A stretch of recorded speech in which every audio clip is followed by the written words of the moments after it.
Welcome to the Full Strength Father podcast. I'm your host, Kristoffer Koerper, and founder of Full Strength Father. Today is episode 4, and I'm going to touch on the second element of the Full Strength Father code, which is mentally sharp. In episode 3, I discussed the stories that we tell ourselves and how impactful they are on our journey in life and ultimately where we end up as fathers, the life we live, and tied it into the first element of the code, and the code as a whole, and how I formulated this code, which in summary is a story that I decided to write that I could tell myself on a daily basis to remind me of the things that I need to do as a father to be successful in living my purpose, which I've defined as to lead with integrity, provide with consistency, and protect my family at all costs. And we can go more into detail into the purpose as time goes on. So today, episode 4, mentally sharp, is the element of that code that I'd like to touch on. And I'd like to share 3 key areas that we as fathers can improve, can optimize to be mentally sharp. First, this is what the code reads. Quote, I will develop myself mentally. I will read, write, create, and engage in activities that sharpen and expand my mind. I will focus on positive and uplifting thoughts. I will fuel my mind through the intentional study of meaningful topics. I will guard my mind against negativity, corruption, and evil. I know that maintaining a high level of mental discipline as a father will enable me to lead myself and my family to freedom. Close quote. So when I wrote this, I had recently come out of one of the darkest times of my life, had experienced massive challenges in a business that I had worked to build in my area of my passion. And those challenges had led me to seek other opportunities. And I felt like I was failing in my purpose and in my career, which I allowed to translate into me telling myself negative stories. And in addition to that, that was compounded by a loss that we experienced as a family with a miscarriage. And that all came to a head in 1 week. And so after that week, for months, I felt like I was walking in darkness in a dream and numb. I was allowing myself to fall into a place where I was allowing negativity, corruption, evil thoughts to enter my mind and to rule my thoughts. And that led me to a really, really low point. And it started to manifest from the mental realm and the spiritual realm into the physical realm. So I started to gain weight, lose energy, lose drive and motivation and positivity, and be less engaged with my family. And ultimately, I realized that I had to change things. I had to change them quick. And so part of that process of coming out of that was me writing that paragraph dealing with being mentally sharp. And I feel like it's so valuable because as fathers, what we allow to enter our minds and the level of focus that we can achieve directly impacts the success of our own lives and the lives of our family. So the 3 areas that I feel are super important for us to emphasize when it comes to being mentally sharp as fathers are, first, our physical environment, and second, our digital environment, and third, time and task management. So why do I think those are important? Well, for me, I've realized that if these areas are out of line, if they're falling apart, if I'm not intentional about them, that my ability to be mentally sharp and focused is dramatically reduced.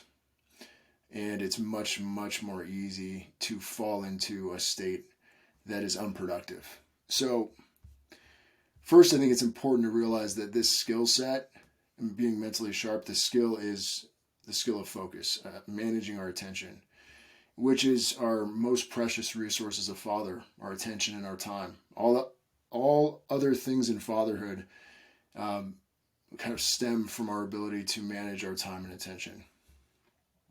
So if we're not using our time intentionally and in alignment with our purpose, we're going to feel, as a result, more stress and less fulfilled in our lives, speaking from experience. And we'll be less productive, we'll be less successful. So managing our time, managing our attention, it's a skill set that we can develop and we can refine throughout the course of our life. And I think now more than ever, it's becoming more and more vital for us as fathers in our current modern world to be able to do this so that we can teach our kids and set an example for how to do this. You know, if we find that we're on our phones when we should be intentionally engaged with our kids, what sort of precedent is that setting for them when they're in an environment with other people?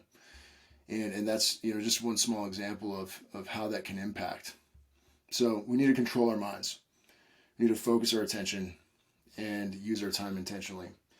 So, physical environment. An optimal physical environment can actually greatly enhance our ability to work, to learn, to create, produce, and to be in a highly focused state. According to Cal Newport's book, which I love, called Deep Work, an optimal physical environment for deep, highly focused work should minimize distractions and promote a sense of calm and control. So he gives us a few points from this book. First is that our environment should be free from visual and auditory distractions. So this means working in a quiet and organized space, free from visual clutter such as a really messy desk, open browser tabs, irrelevant objects. One of the things I love to use are noise-canceling headphones.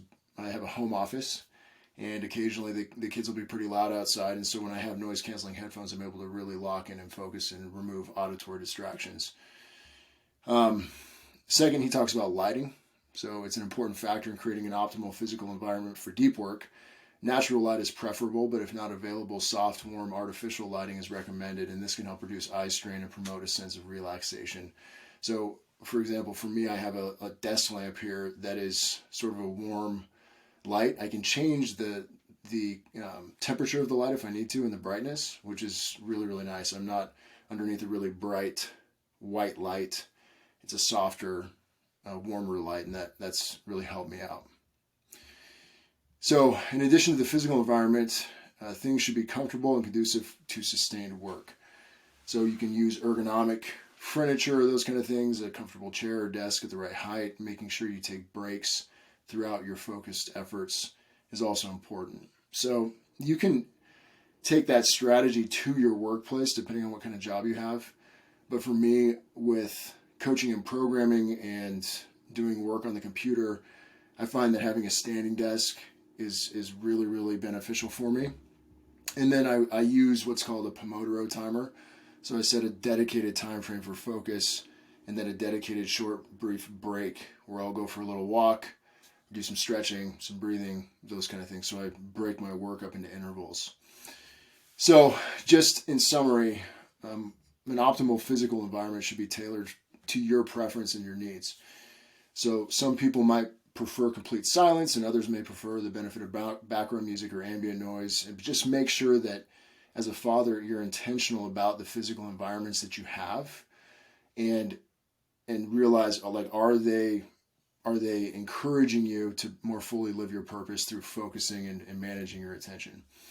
So the next element of being mentally sharp that I want to talk about is digital environment. And I think this is one that is extremely impactful if we can really master it. And for me, it's a constant work in progress. And so what I mean by digital environment is your relationship with your technology, phone, laptop, TV, those things. So we have to actively look for ways to optimize that relationship with our tech. And you have to realize that the design of the technology and the applications that you have access to, they're all created specifically to capture time and attention. That's how they are monetized, essentially. So the iPhone, as a physical product, is designed specifically with its software and its interface to be engaging so that we feel a need to have it. And it's crazy to think about, but before we had smartphones, those flip phones, they were nowhere near as distracting or engaging for us. As a result, we didn't spend much time on them. I mean, I remember playing Snake a little bit when I was, in high school, but the iPhone didn't come out till I was graduating high school. And it's interesting to think about our kids and what they're exposed to from that standpoint versus what those of us who are a little bit older were exposed to growing up. And the effects of it are quite dramatic when it's unchecked. And we have data and research to really back that up, and that's a conversation for another time. But the approach to creating physical spaces that are conducive to deep levels of focus should be the same in your digital world.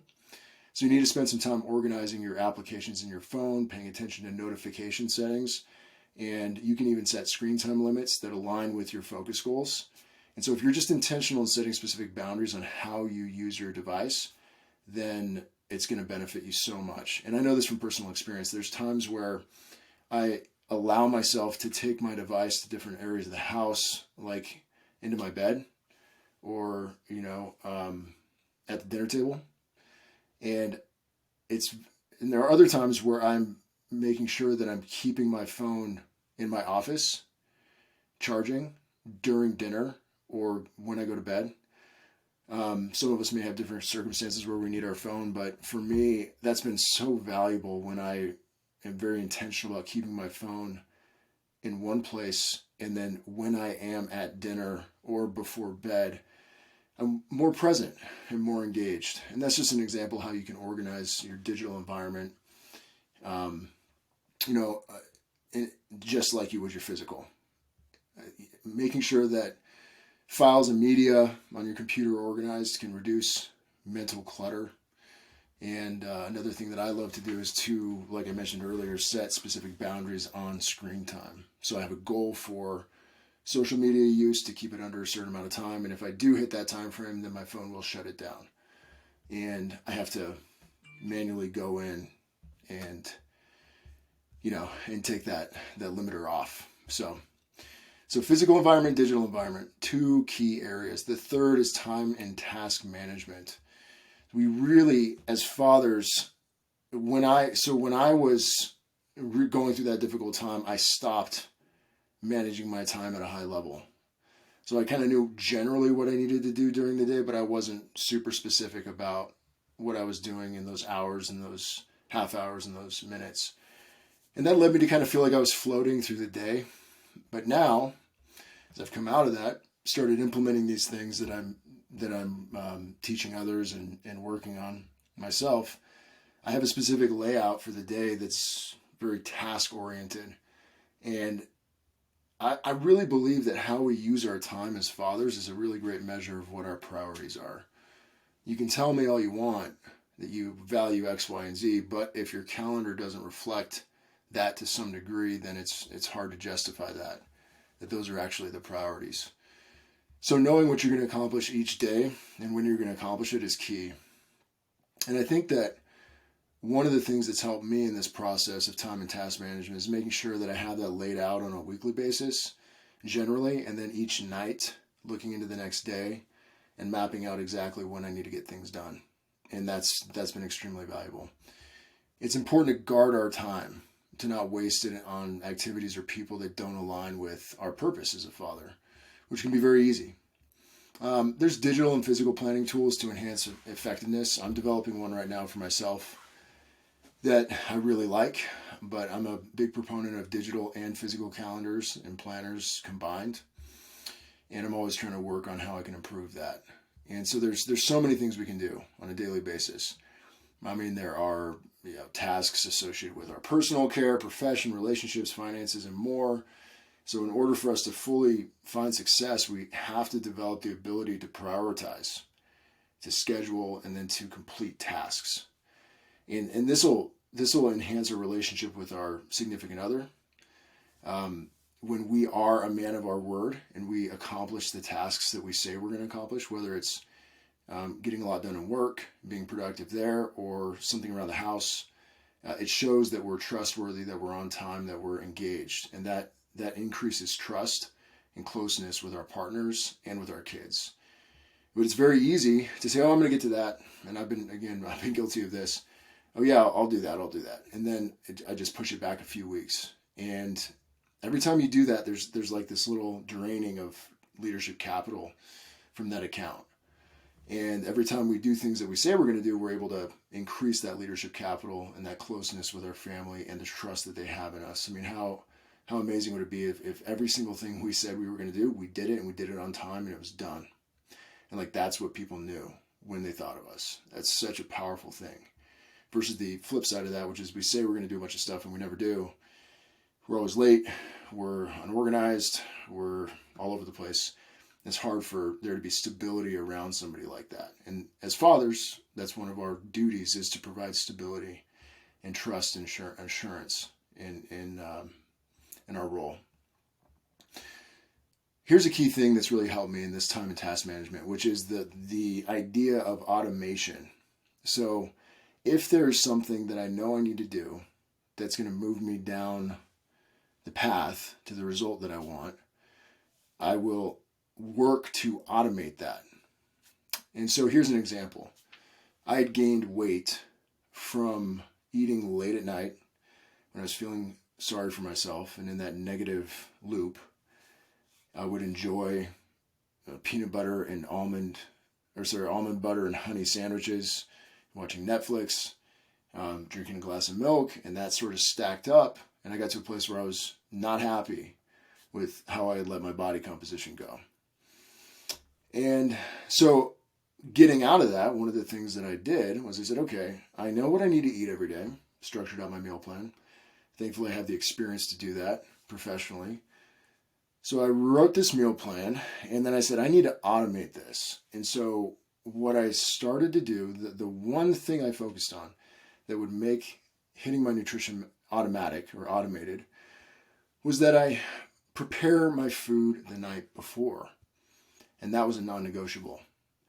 And I'm currently doing that right now. But that changed the game for me, because previous to that, when I was struggling, I was just finding food when I could.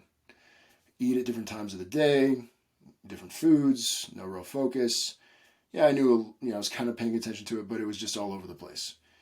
And then when I scheduled that meal plan into my day and saying, okay, every night I'm going to make sure that I set aside and weigh and measure my rice, my beef or chicken, get some vegetables in there, Tupperware containers, put it all together, stack it in the fridge, done.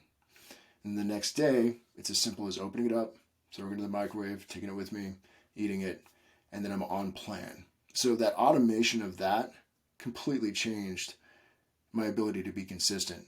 And so that's important to think about.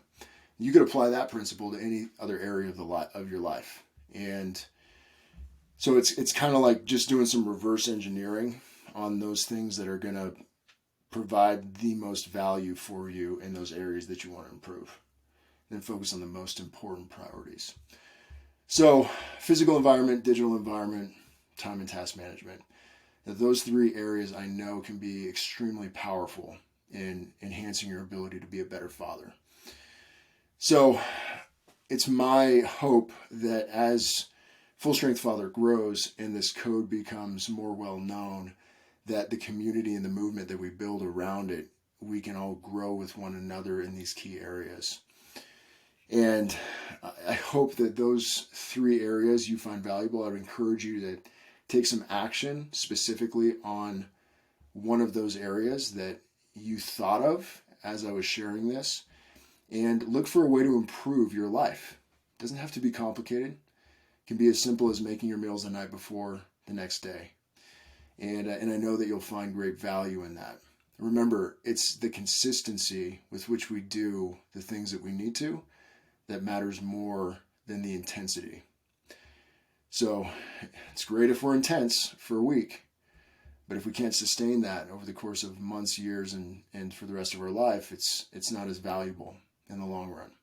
So remember that, because that should change your perspective on the changes that you make. You should look at them through a lens of, how does this apply to that long horizon of who I want to be as a father? Because this game that we're playing in, it's not a 2-hour game. It's not a one-time event, on the field or on the track.